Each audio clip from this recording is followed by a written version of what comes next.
The certified letter arrived on a Tuesday morning in February, and I knew before opening it that Linda Patterson had found another excuse to harass me. The woman had been president of the Riverside Meadows Homeowners Association in Grand Rapids, Michigan for 6 years, and she wielded that power like a medieval tyrant with a crown made of paperwork and passive aggression. I tore open the envelope while standing in my kitchen, still wearing my work clothes from the hospital. Being a nurse meant 12-hour shifts, and the last thing I needed was HOA drama when I got home.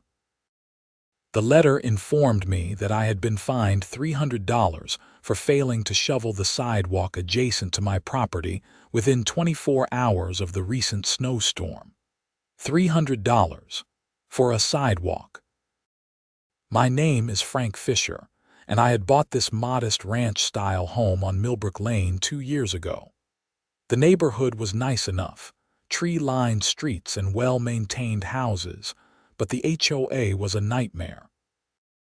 Linda Patterson seemed to have made it her life's mission to find violations wherever she looked. My trash cans were 6 inches too visible from the street once. My mailbox was the wrong shade of black. Now this. The thing was, I had shoveled my sidewalk.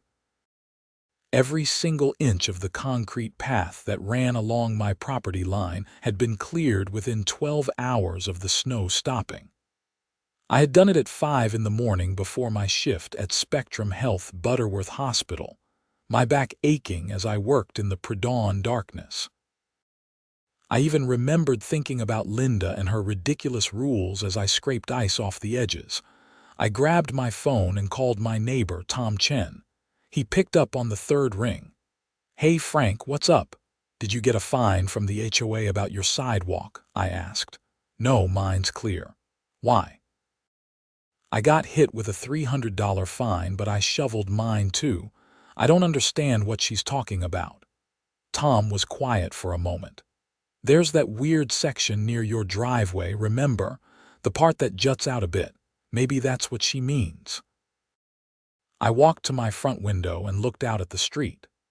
The section Tom mentioned was maybe 10 feet of sidewalk that ran perpendicular to the main path, leading from the street to a small utility access point.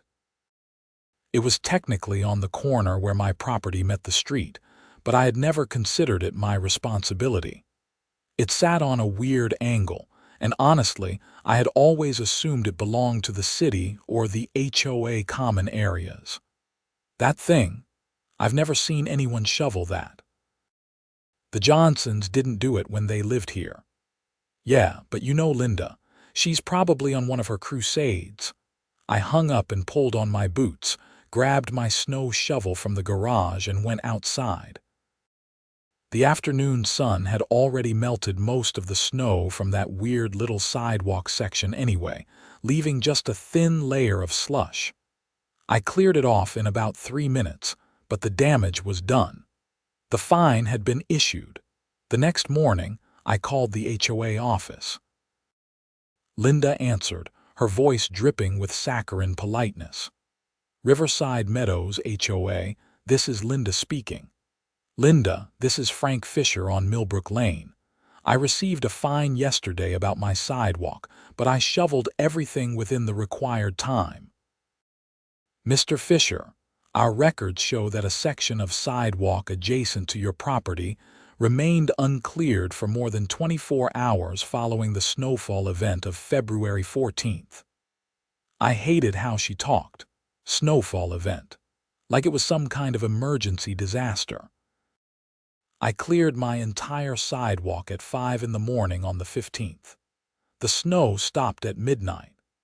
The section in question near your eastern property boundary was not cleared until February 16th at approximately 2 in the afternoon, according to our inspection records. That's because I just did it yesterday when I got your letter. I didn't realize that section was my responsibility. It's barely even connected to my property. According to the plat map and HOA bylaws, all sidewalks adjacent to your property boundaries are the homeowner's responsibility to maintain. The fine stands. You have 30 days to pay. I want to appeal this. Linda sighed, a long-suffering sound that made my teeth grind. You may submit a written appeal to the HOA board. We meet the first Wednesday of each month. Your appeal would be heard at the March meeting. Fine. I'll be there. The written appeal must be submitted at least 1 week prior to the meeting, Mr. Fischer. All documentation should be sent to our office. I hung up without saying goodbye. My hands were shaking. $300 for a technicality on a piece of sidewalk I wasn't even sure was mine. I spent the rest of that day fuming, barely able to concentrate during my shift. My coworker Rachel noticed. "You okay, Frank? You seem distracted." "HOA problems," I muttered, checking a patient's Roman 4 line. "Say no more." My sister had to deal with her HOA when they tried to fine her for having the wrong flowers in her front bed. It took 6 months to resolve. That didn't make me feel better. When I got home that evening, I decided to do some research. I pulled up the Kent County property records online and found my parcel information. The lot lines were clearly marked, and I zoomed in on the area where that strange sidewalk section sat. According to the property map, my lot ended about 5 feet before that sidewalk began. The sidewalk itself appeared to be on city right-of-way or possibly HOA common property. I wasn't crazy. That sidewalk wasn't mine. I printed out the county property map and started drafting my appeal letter. I laid out the timeline, included photos I had taken of the sidewalk after I cleared it, and attached the property map showing the lot boundaries. I drove to a print shop and had everything professionally copied and bound. If Linda wanted official documentation, I would give her official documentation. The appeal was submitted to the HOA office the following Monday. I handed it directly to Linda, who accepted it with a thin smile. "This will be reviewed by the board," she said, not even glancing at the contents. I included the county property map. "That sidewalk isn't on my lot. The board will review your appeal, Mr. Fischer." I left before I said something I would regret. The next few weeks dragged. I couldn't stop thinking about the fine, about the injustice of it. I had followed their rules. I had shoveled my sidewalk. But Linda had found a loophole, some obscure interpretation that let her punish me for something that wasn't even my responsibility. I started asking other neighbors about their experiences with the HOA. Most people just shrugged and said they paid their dues and tried to stay off Linda's radar. But a few had stories. Margaret Wu, 3 houses down, had been fined for having her garage door open for more than 2 hours during the day. She had been unloading furniture from a moving truck. The fine was $200. James Crawford, on the next street over, had been cited for having grass that was 3¼ inches tall. The HOA rules specified a maximum of 3 inches. He measured his entire lawn afterward and found most of it was actually 2½ inches, but there was one section near his mailbox that had grown slightly taller. He paid the $100 fine rather than fight it. These stories made my blood boil. Linda wasn't just enforcing rules. She was hunting for violations, looking for any excuse to issue fines and assert her authority. The HOA was supposed to maintain property values and ensure the neighborhood stayed pleasant. Instead, it had become Linda's personal fiefdom. The first Wednesday of March finally arrived. The HOA meeting was held at the community center, a small building near the neighborhood entrance that also housed a gym and a pool for residents. I arrived 15 minutes early, clutching a folder with extra copies of my appeal documentation. The meeting room was set up with a long table at the front where the board members sat. Linda was in the center, flanked by 4 other people I vaguely recognized from neighborhood events. There were maybe a dozen homeowners in the audience, most of them looking as thrilled to be there as I felt. Linda called the meeting to order at 7 sharp. She went through the usual business first: approval of last month's minutes, financial reports, updates on landscaping contracts for the common areas. I tried to pay attention, but my mind kept racing through what I wanted to say when my turn came. Finally, after nearly 40 minutes of tedious procedural matters, Linda announced that they would hear appeals. We have one appeal on the agenda this evening. Mr. Frank Fischer is appealing a fine issued on February 15th for failure to maintain the sidewalk adjacent to his property. Mr. Fischer, you have 5 minutes to present your case. I stood and walked to the front of the room. My heart was pounding, but I kept my voice steady. Thank you. On February 15th, I received a notice that I was being fined $300 for not shoveling a section of sidewalk near my property. I want to be clear that I did shovel my entire sidewalk within 12 hours of the snow stopping. I did this at 5 in the morning before going to work. I held up the photos I had taken. These show my property and the cleared sidewalk. The section that the HOA claims I failed to clear is not actually on my property. I distributed copies of the county property map to the board members. Linda barely looked at hers. As you can see from the Kent County property records, my lot boundary ends approximately 5 feet before the sidewalk section in question begins. This sidewalk is not adjacent to my property. It's on either city right-of-way or HOA common property. I cannot be held responsible for maintaining land I don't own. One of the other board members, a man named Doug something, frowned at the map. Where exactly is this sidewalk located? It's the perpendicular section near the utility access point at the corner of my lot. It connects the main sidewalk to the street at an angle. Linda cut in smoothly. The HOA bylaws are clear that homeowners are responsible for all sidewalks adjacent to their property boundaries. This includes any connecting sections. But it's not adjacent to my boundary, I said, trying to keep my frustration in check. The map shows there's a gap. The sidewalk is on separate land. Your interpretation of the map is not consistent with how the board has historically applied the bylaws, Linda said. Her tone was final, dismissive. Then the board has been applying the bylaws incorrectly. You can't hold me responsible for property I don't own. Mr. Fischer, your 5 minutes are up. The board will deliberate and provide a decision within 10 business days.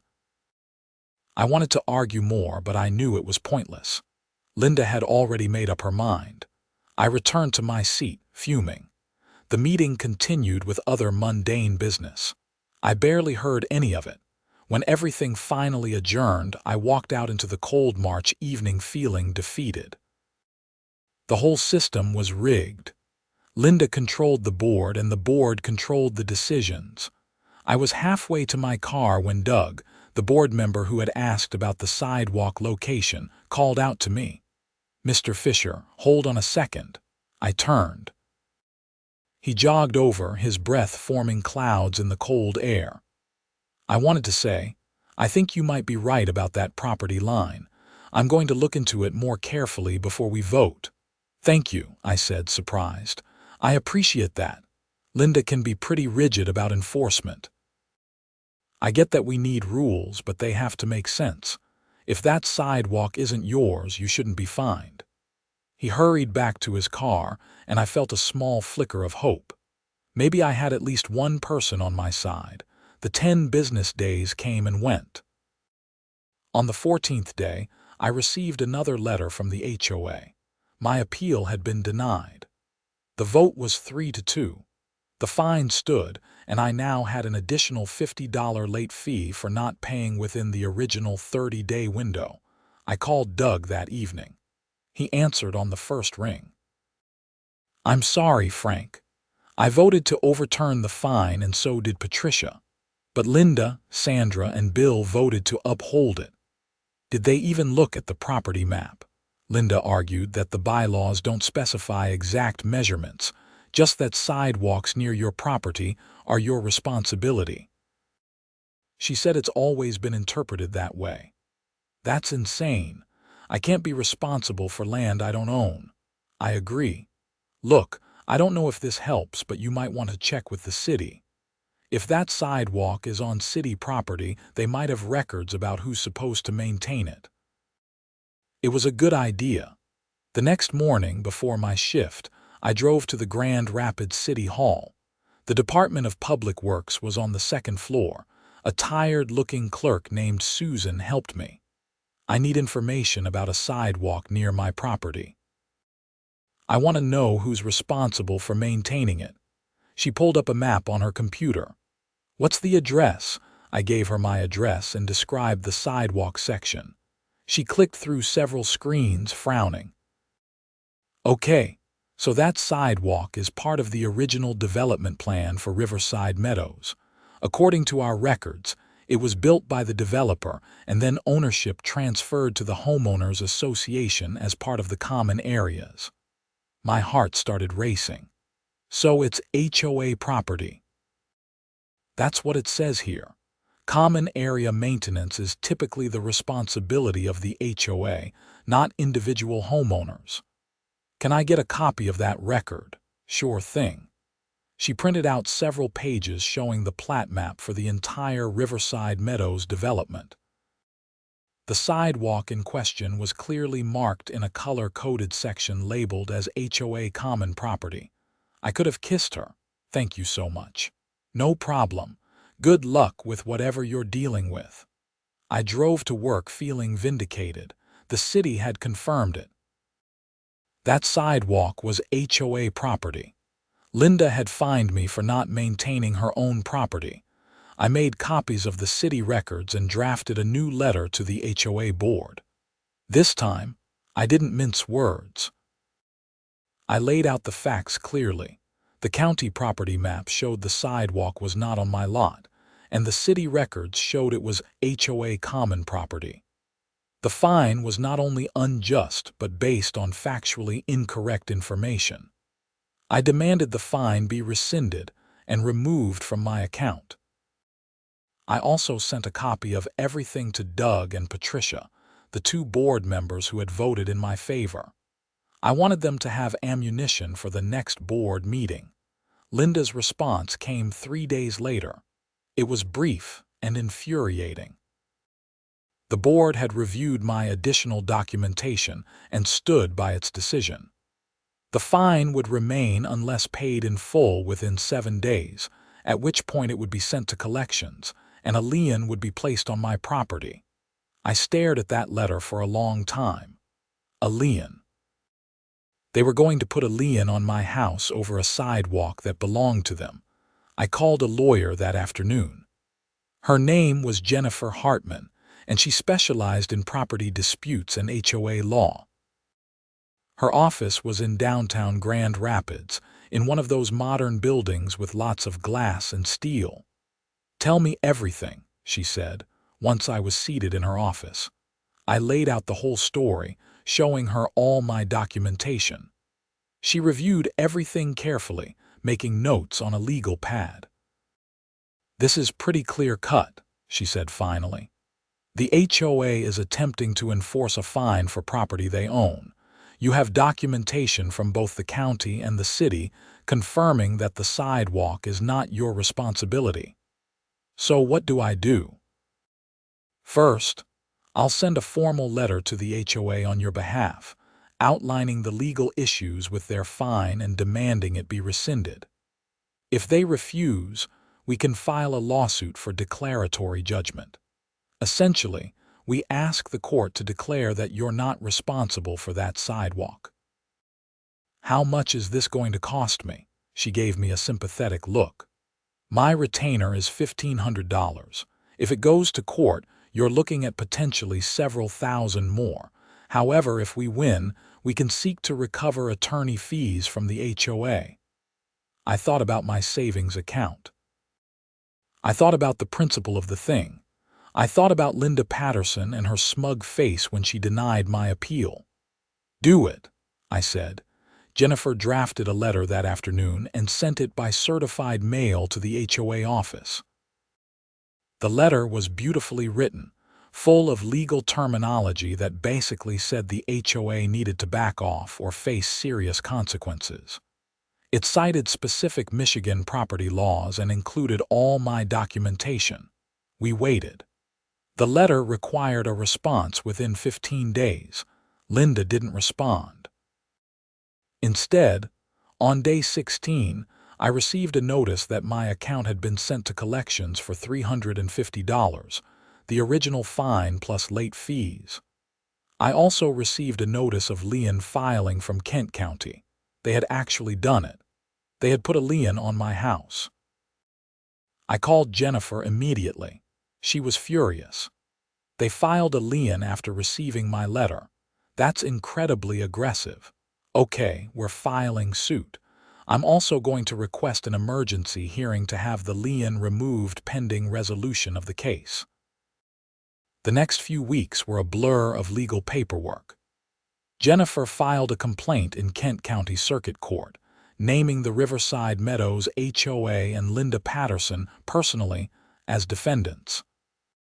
The complaint sought declaratory judgment that I was not responsible for the sidewalk, removal of the lien, rescission of all fines, and recovery of attorney fees and costs. The emergency hearing to remove the lien was scheduled for late March. I took a day off work to attend.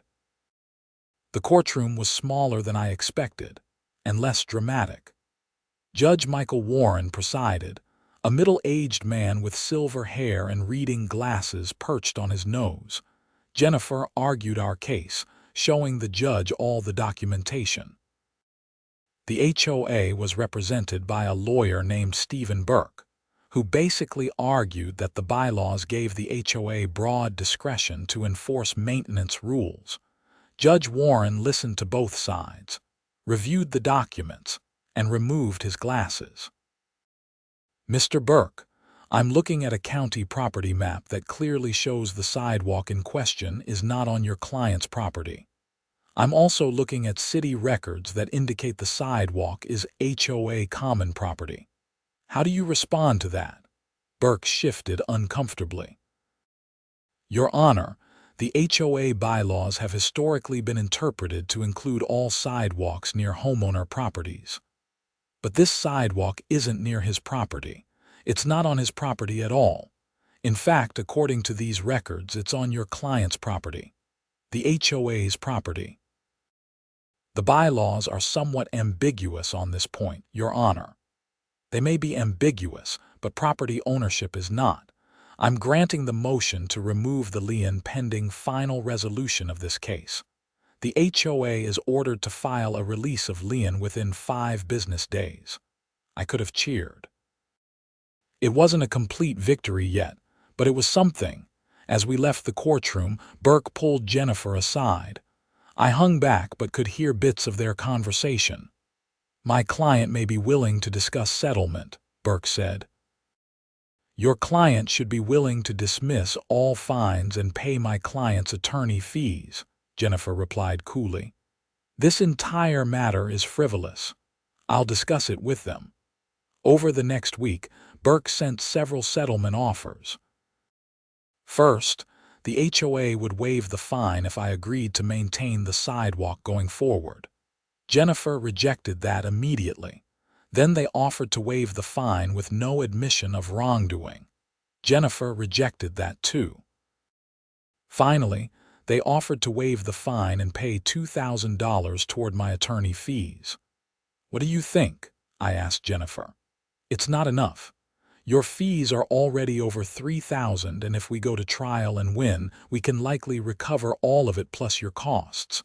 But trial is risky. There's always some chance we lose, even with strong facts.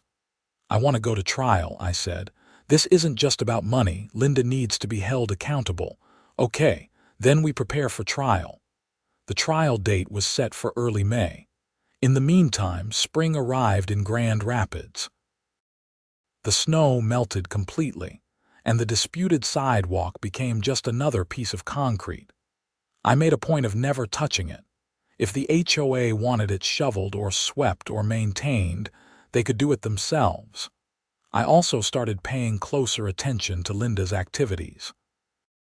I noticed she drove through the neighborhood multiple times a day in her silver Lexus, often stopping to take photos of houses. She was hunting for violations constantly. One afternoon in April, I was working in my front yard when she pulled up. She rolled down her window. "Mr. Fischer, I hope you're planning to address those weeds in your front bed." I looked at the flower bed. There were maybe 3 dandelions sprouting among the mulch. "I'll get to it when I have time, Linda. HOA rules require weed-free landscaping. I'd hate to have to issue another fine." She drove off before I could respond. I yanked the dandelions out with more force than necessary. That evening I got a call from Tom Chen. "Hey, did you hear about the Anderson family on Maple Court?" "No, what happened?" "Linda fined them $500 because their fence was 6 inches too tall. They measured it themselves and it meets code, but Linda insists it doesn't. They're furious. They should fight it. I can give them my lawyer's number. I think they're just going to pay it. They don't want the hassle." That was what Linda counted on. Most people would just pay rather than fight. It was easier, cheaper in the short term, less stressful. But it meant she got away with it over and over. I started a Facebook group called Riverside Meadows HOA Reform. I posted about my case, about the sidewalk, about the city records proving the HOA was wrong. I invited everyone in the neighborhood to join. Within a week, there were over 100 members. People started sharing their own stories. The violations were endless.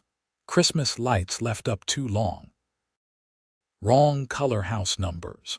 Cars parked in driveways overnight instead of in garages.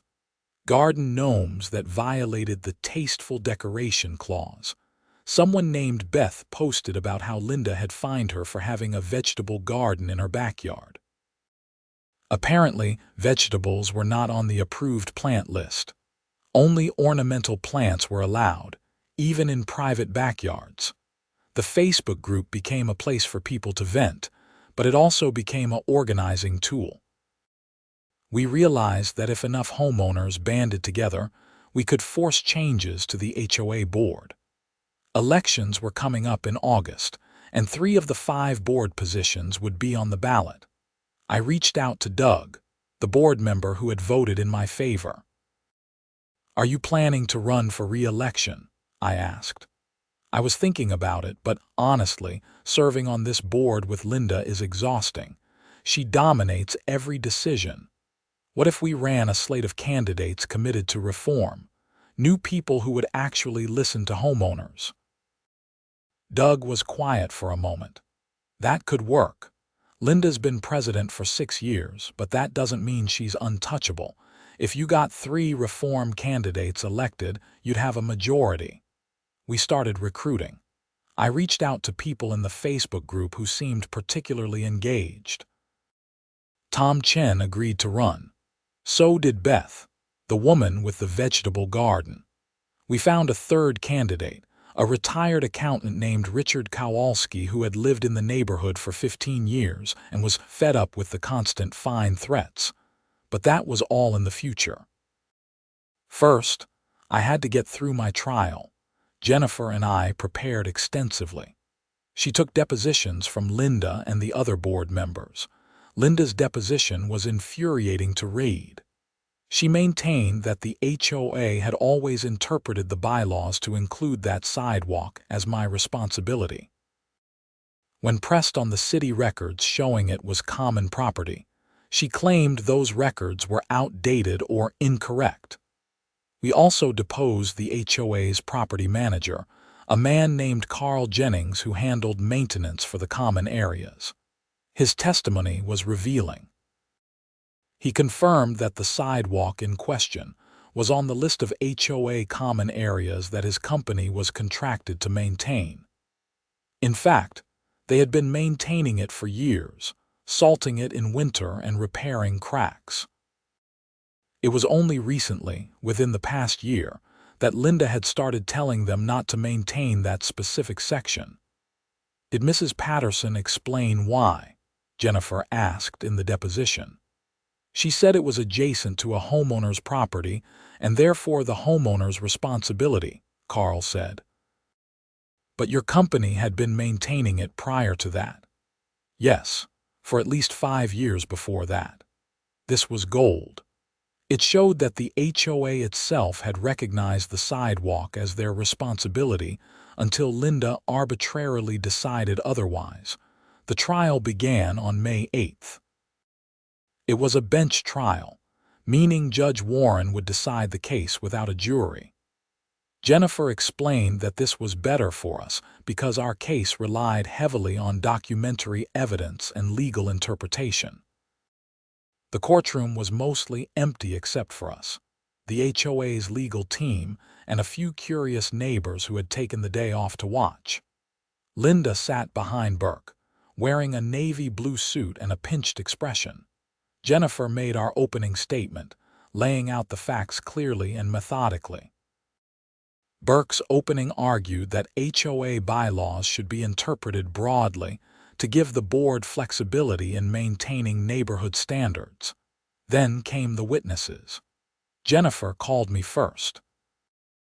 I testified about shoveling my sidewalk, about discovering the fine, about my research into the property records. Burke's cross-examination tried to suggest I was a difficult homeowner who resented any HOA oversight. "Isn't it true that you've been fined before for other violations?" Burke asked. "I received a warning once because my trash cans were allegedly too visible. I adjusted their placement immediately." "And you started a Facebook group specifically to criticize the HOA?" "I started a group for homeowners to discuss HOA issues, yes." "After I was fined for maintaining property I don't own, I thought other homeowners should know what was happening." Next, Jennifer called Carl Jennings. His testimony about the HOA maintaining the sidewalk for years was devastating to the HOA's case. Burke tried to rehabilitate it on cross-examination, but couldn't shake the basic facts. Finally, Linda took the stand.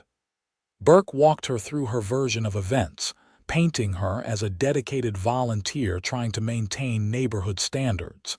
Then Jennifer began her cross-examination. "Mrs. Patterson, you've been HOA president for 6 years, correct?" "Yes." "And in that time, how many fines has the HOA issued?" "I don't have an exact number. More than 100, possibly." "More than 200, Linda shifted uncomfortably. "I would need to review our records." Jennifer pulled out a document. "I have a summary of HOA fines from the past 6 years. It shows 273 fines issued to homeowners. Does that sound accurate, if that's what the records show?" "That's an average of about 45 fines per year, or nearly 1 per week." "Do you think that's reasonable? We have standards to maintain." "Mrs. Patterson, when did you decide that the sidewalk near Mr. Fischer's property was his responsibility and not the HOA's?" "It's always been the homeowner's responsibility." "But Mr. Jennings testified that your property management company maintained that sidewalk for at least 5 years prior to last year. Were they wrong to do so?" "They may have been confused about which sidewalks were common property." "Or were you confused when you decided to fine Mr. Fischer?" "I was enforcing the bylaws." Jennifer pulled out the city records. These records from the city of Grand Rapids clearly show that sidewalk as HOA common property. "You received a copy of these records in my letter dated March 29th, correct?" "Yes." "And after receiving these records, showing that the sidewalk was HOA property, you still sent Mr. Fischer's account to collections and filed a lien on his property?" Linda's jaw tightened. "The board voted to uphold the fine." "Did you inform the board that the city records showed the sidewalk was HOA property?" There was a long pause. "The records were available for their review." That's not what I asked.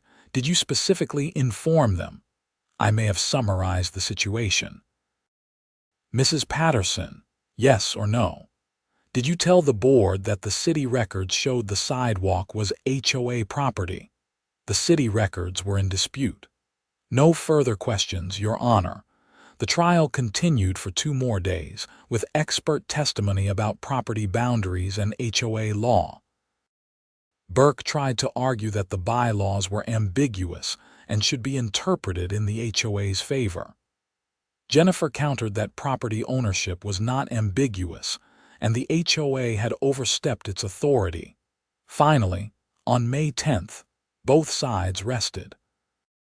Judge Warren said he would issue a written ruling within 2 weeks. Those 2 weeks felt longer than the entire previous 3 months combined. I went to work, came home, checked my mail obsessively. Jennifer called every few days to tell me there was no news yet. Finally, on May 23rd, she called me at 7 in the morning. We won. I nearly dropped my phone. What? Judge Warren issued his ruling. He found that the sidewalk is definitively HOA common property based on the city records and the county property map. He declared that you are not responsible for maintaining it, ordered all fines rescinded, ordered the HOA to pay all your attorney fees and costs, and issued an injunction preventing the HOA from attempting to fine you for that sidewalk in the future. I sat down on my couch, overwhelmed. We actually won. You won. And Frank, there's more. In his ruling, Judge Warren included some pretty harsh language about the HOA's conduct. He said the HOA acted in bad faith by continuing to pursue the fine after receiving clear evidence it was improper. He suggested that the homeowners might want to review the board's other enforcement actions. Can I get a copy of the ruling? I'm emailing it to you right now. I read the ruling 3 times. Judge Warren's language was indeed harsh. He wrote that the HOA had pursued an enforcement action devoid of factual or legal merit, and had disregarded clear documentary evidence in favor of arbitrary interpretation. He noted that the HOA's decision to file a lien after receiving evidence the sidewalk was common property suggests a pattern of overreach that warrants careful scrutiny by the homeowners. I posted the ruling in the Facebook group. The response was overwhelming. People were thrilled.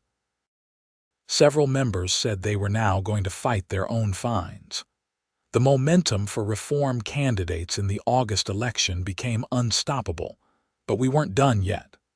A few days after the ruling, Jennifer called me with an update. The HOA's insurance company is cutting them a check for your attorney fees. The total came to $4,200. Their insurance company. HOA boards typically have liability insurance for situations like this. But here's the interesting part. I got a call from Stephen Burke. Apparently, the insurance company is not happy. They're investigating whether the board violated their policy by pursuing a claim they knew or should have known was meritless. What does that mean? It means if the insurance company determines the board acted in bad faith, they might deny coverage for future claims. It could also mean personal liability for the board members. Linda must have been panicking. Good. The Facebook group continued to grow. By June, we had over 200 members, nearly half the households in Riverside Meadows. People started sharing documents, old emails from Linda, records of fines that seemed questionable. One homeowner, a woman named Denise, posted about a fine she had received for having a toy playhouse in her backyard. Linda claimed it violated the bylaws prohibiting temporary structures. The playhouse was a permanent wooden structure bolted into concrete. Denise had paid the $200 fine rather than fight it, but now she was furious. Another homeowner, Marcus, shared an email chain where Linda had threatened to fine him for parking his work truck in his driveway. Marcus was a plumber, and his truck had his company logo on it. Linda said commercial vehicles were prohibited. Marcus pointed out that the bylaws only prohibited commercial vehicles over a certain weight, and his truck was well below that limit. Linda fined him anyway. The stories kept coming. It became clear that Linda had been running the HOA like her personal kingdom, using fines as a weapon against anyone who didn't follow her arbitrary interpretations of the rules. Tom, Beth, Richard, and I campaigned hard for the August election. We held a town hall meeting in June where over 100 homeowners showed up. We laid out our reform platform: transparent enforcement of bylaws, reasonable interpretation of rules, a formal appeals process with independent review, and an end to excessive fines. Linda tried to defend her record. She stood up during the town hall and said she was just trying to maintain property values. Someone in the audience shouted, "By putting liens on people's houses." The crowd applauded. The election was held on August 15th. Voting took place at the community center over a 12-hour period. I voted first thing in the morning, then spent the day nervously waiting for results. The ballots were counted that evening. Tom, Beth, and Richard all won their seats. Tom got 63% of the vote. Beth got 68%. Richard got 71%. Linda wasn't up for re-election this year, but her two allies, Sandra and Bill, were unseated. The new board was sworn in at the September meeting. The first order of business was electing a new president. Tom was elected unanimously. Linda sat in the audience, stone-faced. The second order of business was reviewing all fines issued in the past 2 years. The board voted to establish a review committee, which I volunteered to join. Over the next month, we went through every single fine. We found dozens that were questionable or outright wrong. People had been fined for violations that didn't actually exist in the bylaws. Measurements had been taken incorrectly. Photos had been misleading. We issued refunds totaling over $15,000. Some people had already paid fines they shouldn't have been charged. The HOA cut checks to reimburse them. We also revised the bylaws' enforcement procedures. No fine could be issued without clear photographic evidence and a specific citation to the relevant bylaws section. Homeowners had a right to appeal to an independent arbitrator, not just the board. And fines had to be proportional to the violation, with a cap on total amounts. Linda resigned from the board in October. She sent a bitter email claiming that the reforms would lead to neighborhood decline and property value losses. No one seemed to care. The neighborhood breathed a collective sigh of relief, but the story wasn't quite over. In November, I got a call from Jennifer. "Frank, I thought you should know. The Michigan Attorney General's office contacted me. They're investigating the Riverside Meadows HOA." "What? Why?" Apparently, someone filed a complaint alleging that the HOA board engaged in fraudulent practices related to fine collection. The AG's office is looking into whether Linda and the old board violated consumer protection laws. I hadn't filed any complaint, but several other homeowners had. The investigation proceeded quietly through the winter. I didn't hear much about it until March of the following year, when Jennifer called again. The AG reached a settlement with Linda Patterson and the former board members. They admitted no wrongdoing, but they're required to pay restitution to affected homeowners and are banned from serving on any HOA board in Michigan for 5 years. Restitution. Anyone who was improperly fined can submit a claim. The AG is also requiring them to pay a civil penalty of $10,000 to the state. It wasn't a criminal prosecution, but it was something. Linda had been held accountable, at least partially. The message was clear. HOA boards couldn't just do whatever they wanted. Life in Riverside Meadows slowly improved. The new board focused on actual community improvements rather than nitpicking enforcement. We organized neighborhood events, improved the common areas, and built a sense of community that had been missing under Linda's reign. I still saw Linda occasionally, driving through the neighborhood. She had moved to a different street but stayed in Riverside Meadows, perhaps because selling would mean admitting defeat. We didn't speak. The sidewalk that started everything remained exactly where it was, of course. The HOA's property management company maintained it properly now, shoveling it in winter and repairing cracks as needed. Sometimes, I walked past it and remembered the $300 fine that had spiraled into a legal battle and a neighborhood revolution. I had learned something valuable through the whole ordeal.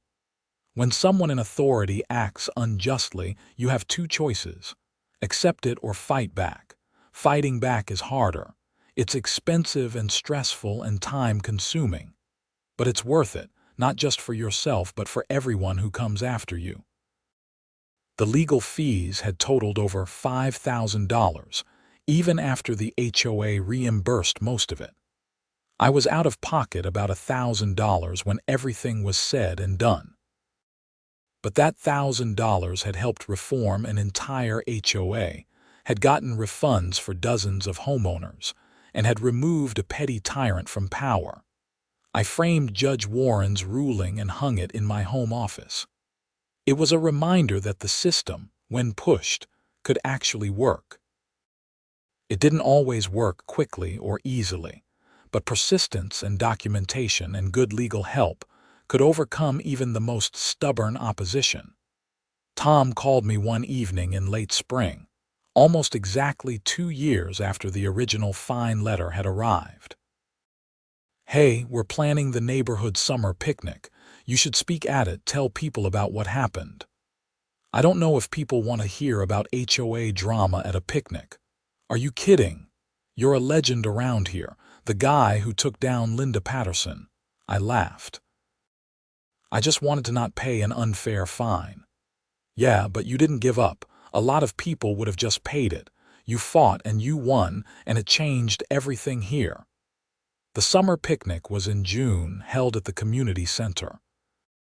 There were maybe 200 people there, families with kids running around, neighbors catching up. Tom asked me to say a few words before the meal. I stood up in front of everyone, suddenly nervous. Public speaking had never been my thing. I just want to say, 2 years ago I got a fine for not shoveling a sidewalk that didn't belong to me. I was frustrated and angry, and I almost just paid it to make it go away. But I decided to fight it instead, and that decision changed my life. It changed this neighborhood. People were listening, really listening. I learned that when you stand up for what's right, even when it's hard, other people will stand with you. Tom and Beth and Richard and so many others joined together to reform this HOA. We proved that homeowners have power when we work together. We don't have to accept unfair treatment. We can demand better. There was applause. Some people stood up. It was embarrassing and gratifying at the same time. After my little speech, people came up to thank me. Denise, who had been fined for the playhouse, hugged me. Marcus, the plumber, shook my hand. A woman I didn't recognize said she had been about to sell her house because of HOA stress, but now she was staying. Later, as I was eating a burger and watching kids jump in the bounce house someone had rented, Tom sat down next to me. "You did a good thing, Frank. We all did. You're the president now. You're the one keeping things running smoothly." "Yeah, but you started it. You could have given up, but you didn't." I thought about that sidewalk, that stupid little section of concrete that had caused so much trouble. In a way, I was grateful for it. Without that unjust fine, I might have gone on living in Riverside Meadows without really connecting with my neighbors or caring about how the community was run. The fight had forced me to engage, to organize, to take responsibility for making things better. The sun was setting, casting golden light across the community center lawn. Kids were shrieking with laughter on the bounce house. Adults were talking and laughing, enjoying the warm evening. This was what a neighborhood was supposed to be, not a place where people lived in fear of arbitrary fines and petty enforcement. I finished my burger and joined a volleyball game that was starting. My team lost badly, but it didn't matter. For the first time since moving to Riverside Meadows, I felt like I was truly home. The following week, I got one final letter from the HOA. For a moment, my stomach clenched with old anxiety. Then I opened it and found it was just the newsletter, announcing upcoming events and thanking volunteers who had helped with landscaping projects. My name was listed among the volunteers, along with dozens of others. I pinned the newsletter to my refrigerator, right next to my work schedule from the hospital. Two parts of my life, both important, both in balance now. Jennifer called me in July with a final update. The HOA's insurance company had settled all the claims related to the Attorney General investigation. Several homeowners received four-figure restitution payments. The insurance company had also dropped the HOA as a client, forcing them to find new coverage at a much higher rate. Linda really did cost them a lot of money in the end, Jennifer said. Maybe that will make other HOA boards think twice before pulling similar stunts. We can hope. Hey, I wanted to thank you, by the way. For what? Your case led to 3 more HOA clients for me. Turns out there are a lot of neighborhoods dealing with similar problems. You started something. After we hung up, I walked outside to check my mail. As I walked down my driveway, I passed that sidewalk, the one that had started everything. Someone from the property management company had recently repaired a crack in it. It looked good, well maintained. I smiled and kept walking. The sidewalk belonged to the HOA, just like the city records had always shown. I had been right to fight, right to refuse an unjust fine, right to stand up to Linda Patterson and her petty tyranny. Sometimes the smallest injustices lead to the biggest changes. A $300 fine for a sidewalk I didn't own had transformed an entire neighborhood. People who had been isolated and afraid now talked to each other, organized, held their leaders accountable. That evening, I sat on my front porch with a beer, watching the sun set over Riverside Meadows. Neighbors walked by with dogs, waved hello. The Anderson family drove past, their 2-tall fence still standing because the new board had determined it actually met all relevant codes. Marcus drove by in his work truck, parked proudly in his driveway where it belonged. This was victory, not just in court but in life. A community reclaimed from bureaucratic overreach. A neighborhood where people could live without fear of arbitrary punishment. A place that felt like home. I raised my beer to the sidewalk, that troublesome piece of concrete that had caused so much chaos and, ultimately, so much positive change. Then I went inside, ready for whatever came next, confident that I could handle it. I had taken on an unjust HOA and won. Everything else seemed manageable by comparison. The story could have ended there, but life kept going, of course. The reforms we implemented became a model for other neighborhoods. Tom wrote an article for a local newspaper about our experience, and it got picked up by regional media. Other HOAs started adopting similar reform policies. The state legislature even considered a bill to regulate HOA enforcement practices, though it got stuck in committee like most legislation. Linda eventually moved out of Riverside Meadows about a year later. I heard through the neighborhood grapevine that she had bought a condo in a building with no HOA at all. The irony wasn't lost on anyone. As for me, I stayed in my house on Millbrook Lane. I got a small promotion at the hospital, Started dating a woman named Grace Daniels who was a teacher at a nearby school, and generally lived my life without worrying about HOA fines. Grace thought the whole Sidewalk story was hilarious when I first told her. She said I was the most unlikely revolutionary she had ever met. Maybe I was. I had never set out to change anything. I had just wanted to not pay an unfair fine. But sometimes that's how change happens. Someone says no when everyone else is saying yes. Someone fights back when everyone else is giving in. Someone decides that principle matters more than convenience. The Sidewalk is still there, of course. It will probably outlast all of us, a humble piece of concrete with an outsized impact on dozens of lives.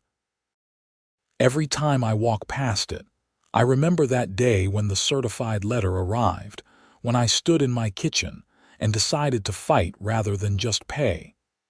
That decision had ripples I never could have anticipated. Years from now, when I eventually sell this house and move on, the new owners will never know the story of that Sidewalk. They'll never know about Linda Patterson and her reign of petty fines.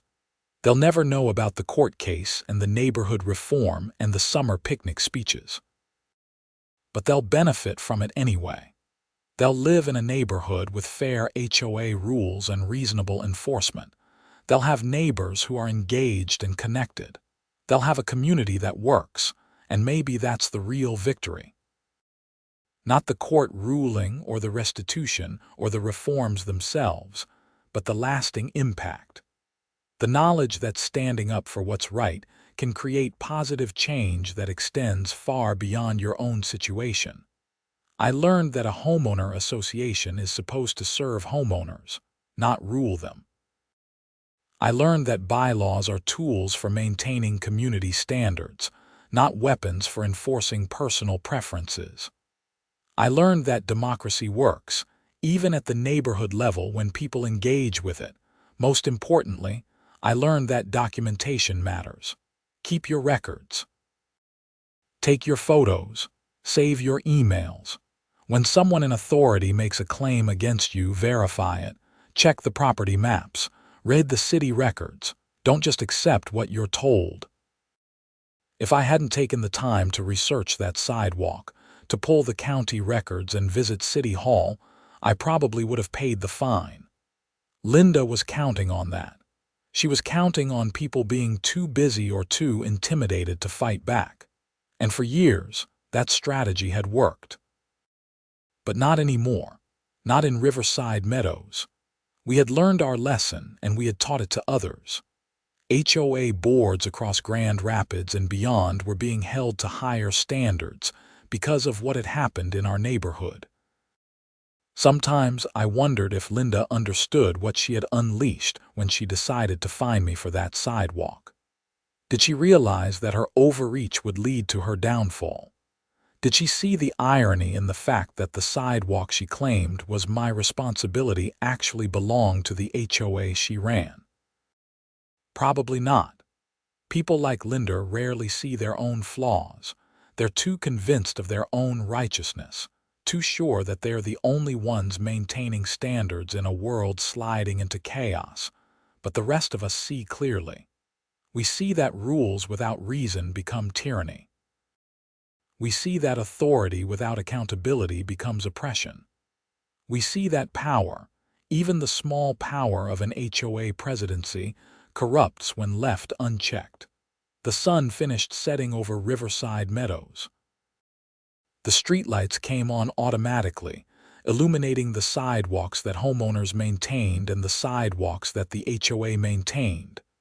Everyone knew which was which now. The boundaries were clear. I finished my beer and went inside. Tomorrow, I had an early shift at the hospital. Life went on, normal and peaceful and free from HOA drama. That was all I had ever wanted. That, and for people to be treated fairly. The Sidewalk had taught me that fairness is worth fighting for. Justice doesn't happen automatically. Someone has to stand up and demand it.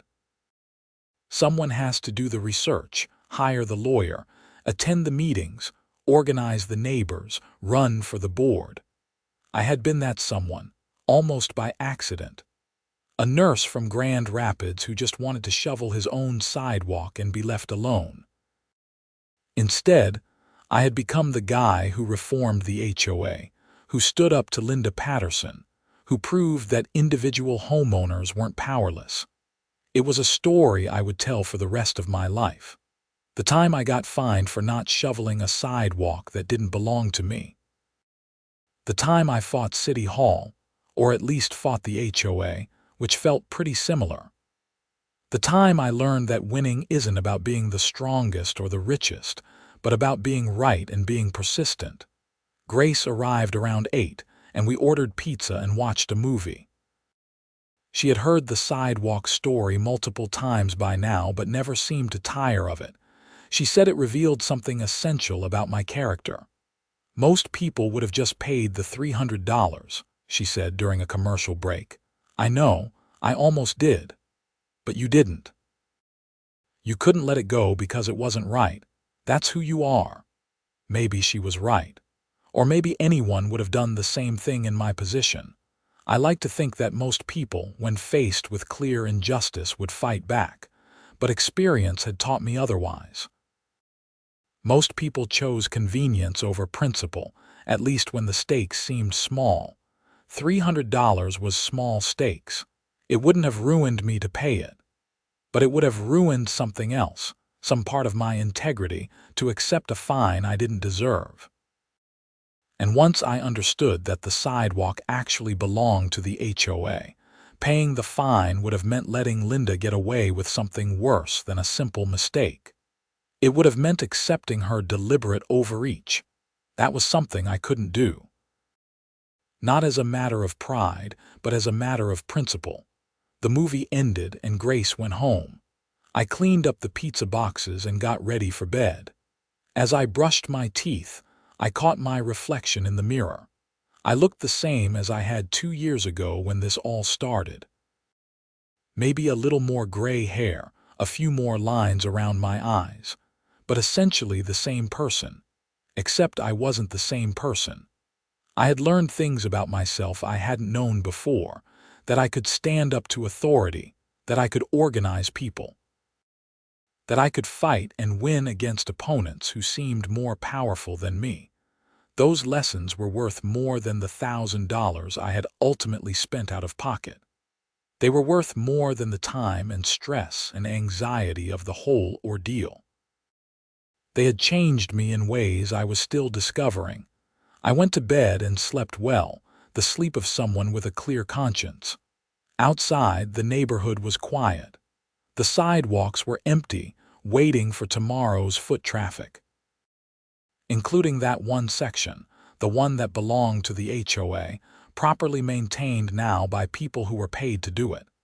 Everything was as it should be. Order restored, justice achieved, community improved. The story of the sidewalk had ended, but its legacy continued. Every time a homeowner in Riverside Meadows received fair treatment from the HOA, every time a fine was properly justified with evidence and clear bylaw citations, every time someone appealed a decision and got a fair hearing, the sidewalk's legacy lived on. That was enough. That was victory.